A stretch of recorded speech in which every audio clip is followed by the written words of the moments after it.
ये राजा हफ्सी की औलाद हैं और ये आज मस्त गर्मा गर्म पकवान खाने जाता है। खाने को दे रहा। लेकिन तभी अचानक थाली में रखे बिस्किट जिंदा हो जाते हैं और भागने लगते हैं बिस्किट। जिस भी खाने को छूते हुए भागते हैं वो खाना जिंदा हो जाता है और तभी एक बिस्किट नूडल्स के अंदर घुस जाता है और नूडल जिंदा होकर दोनों सिपाहियों को बांध देता है और राजा को भी बांध कर तंदूरी पर बैठकर उड़न छू हो जाता है। तभी एक सिपाही भागता हुआ तंदूरी लेकर आता है और उड़ने की कोशिश करता है और नीचे गिर जाता है। तभी साला मुर्गा भी उठ खड़ा होता है। वहीं राजा का एक सैनिक गवर्नर के पास आता है और उसे बताता है कि राजा को किडनैप कर लिया गया है। तभी गवर्नर राजा को वापस लाने के लिए राज्य के 2 सबसे शातिर जादूगरों को बुलाता है, क्योंकि इन्होंने एक बार बीच बाजार से सोने की मूर्ति गायब कर दी थी, लेकिन इन दोनों के बीच बिल्कुल भी नहीं बनती। वही हम हंसल को देखते हैं जो अपने फेक जादू की मदद से लोगों को बेवकूफ बनाकर काफी सारा पैसा कमा लेता है। लोगों का पागल बनाने के बावजूद भी हंसल दिल का बहुत अच्छा इंसान था, क्योंकि मैजिक शो के बाद एक लेडी अपनी बहन को लेकर हंसल के पास आती है और वो अपनी बहन के इलाज के लिए हंसल से मदद मांगती है।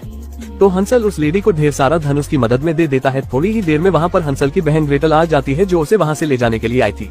लेकिन हंसल अपनी बहन से बचकर वहाँ से भागने की कोशिश करता है, पर किसी तरह उसकी बहन उसे पकड़कर वहाँ से SMCA के हेड क्वार्टर ले आती है, जहाँ पर एजेंसी की हेड हंसल से राजा के बारे में पूछती है।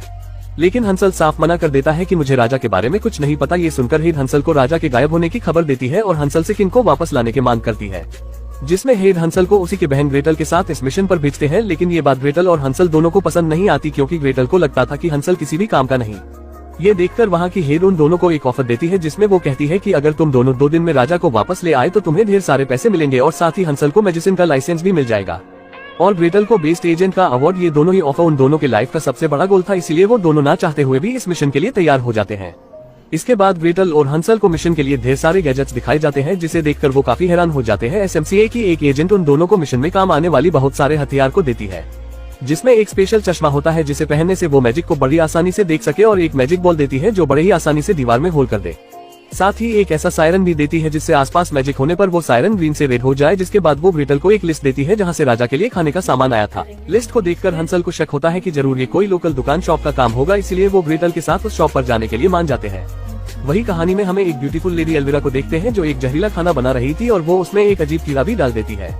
यहाँ एल्विरा के नौकर वहाँ के बिस्किट और कप केक होते हैं जो उस लेडी की हर बात माना करते थे। तभी वहाँ पे वो मैजिकल नूडल्स किंग को लेकर आते हैं। किंग जब उस लेडी को देखता है तो वो उसे पहचान जाता है, क्योंकि ये लेडी कोई और नहीं बल्कि उसी की पुरानी शेफ एल्विरा थी, जिसे राजा ने खाने में काला जादू मिलाने की वजह से राज्य से निकाल दिया था और इसी बात का वो राजा से बदला ले रही थी। राजा बचने के लिए उस लेडी को ढेर सारे पैसे देने की बात करता है, लेकिन एल्विरा राजा को अपना जादुई सीरम पिलाकर उसे अपने वश में करना चाहती थी, ताकि वो राजा के साथ उसके राज्य पर भी राज कर सके। इधर ग्रेटल और हंसल एक पेस्ट्री शॉप पर पहुंचते हैं, जहां पर वह लोगों के बजाय कुछ कपकेक्स होते हैं।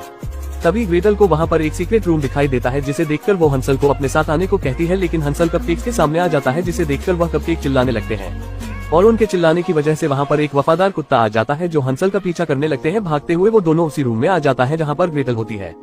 डॉगी से बचने के लिए हंसल ग्रेटल की सीढ़ी पर चला जाता है, तो वो डॉगी सीढ़ी को घुमाने लगता है, जिससे हंसल और ग्रेटल दोनों ही उस सीढ़ी के साथ ही घूमने लगते हैं। इससे वहाँ पर रखे वो सभी जादुई सीरम उनके ऊपर गिरने लगते हैं और आखिर में एक ऐसा सीरम उनके ऊपर गिरता है जिससे वो दोनों काफी छोटे हो जाते हैं। ये सब देखकर हंसल काफी परेशान था, तो इस पर ग्रेटल कहती है कि ये उस सीरम का कमाल है जिसे बाबा यागा बनाया करते हैं। जिसके बाद इस मुसीबत का हल ढूंढने के लिए वो दोनों वापस से सीक्रेट हेडक्वार्टर आते हैं, लेकिन कोई भी उन्हें पहचान नहीं पा रहा था, जिसकी वजह से वह उन्हें एजेंसी से बाहर भेज देते हैं। ये जाने की बहुत कोशिश करते हैं, लेकिन ये अंदर नहीं जा पाते, जिस वजह से ग्रेटल हंसल को कहती है क्यों ना हम यागा बाबा के पास चले, वो हमें ठीक कर देंगे।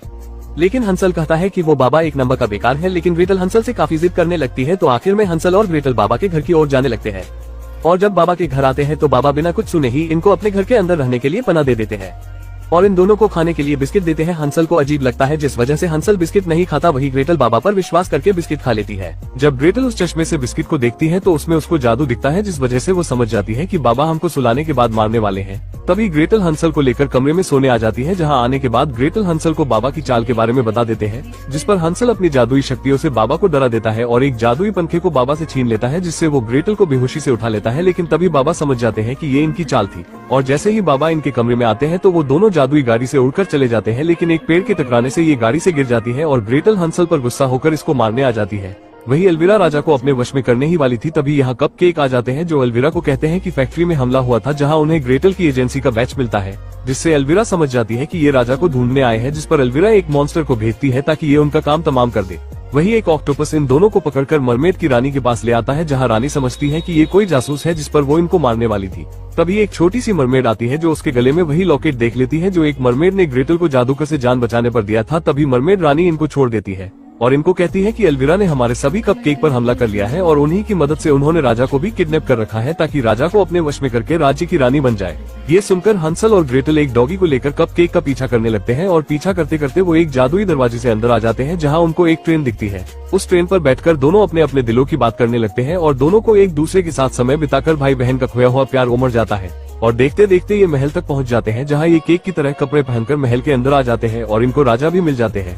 राजा को देखकर ये इनको यहाँ से चलने को बोलते हैं। तभी यहाँ अलविरा आ जाती है जो इन दोनों को कपकेक के चैम्बर में डाल देती है और खुद अपनी सवारी से राज्य की ओर बढ़ने लगती है। लेकिन ग्रेटल और हंसल उसी चैम्बर में फंसे रहते हैं। यहाँ से ना निकलने पर ग्रेटल हंसल पर भाग जाती है और कहती है कि ये सब तुम्हारी वजह से हुआ है। अगर तुमने बचपन में राजा के राज्य में चोरी नहीं की होती तो राजा चुपचाप हमारे साथ चल लेते। पर तभी हंसल कहता है, पापा के गुजरने के बाद हमारे पास खाने के लिए कुछ नहीं था, लेकिन तुम्हें भूख से बचाने के लिए मैंने चोरी करी थी। ये सुनकर ग्रेटल हंसल से सॉरी कहती है, जिस पर हंसल और ग्रेटल एक बलून की सहायता से चैम्बर से बाहर आते हैं। और जैसे ही राज्य की ओर आते हैं तो ये देखते हैं कि एल्विरा ने सबको अपने वश में कर रखा था। ये देखकर ग्रेटल जादुई असर खत्म होने का एंटीडोट बनाती है, जिसे ग्रेटल एक गन से राजा तक पहुंचा देती है। एंटीडोट लगने के बाद राजा होश में आ जाता है, लेकिन फिर भी एल्विरा राजा का ताज पहन लेती है, जिससे पूरा राज्य एल्विरा के वश में आ जाता है। ये देखकर ग्रेटल उस एंटीडोट को केक के बॉक्स में डालने जाती है, लेकिन एल्विरा हंसल को इसमें डालने की धमकी देती है, जिस पर ग्रेटल उस एंटीडोट को एल्विरा को दे देती है।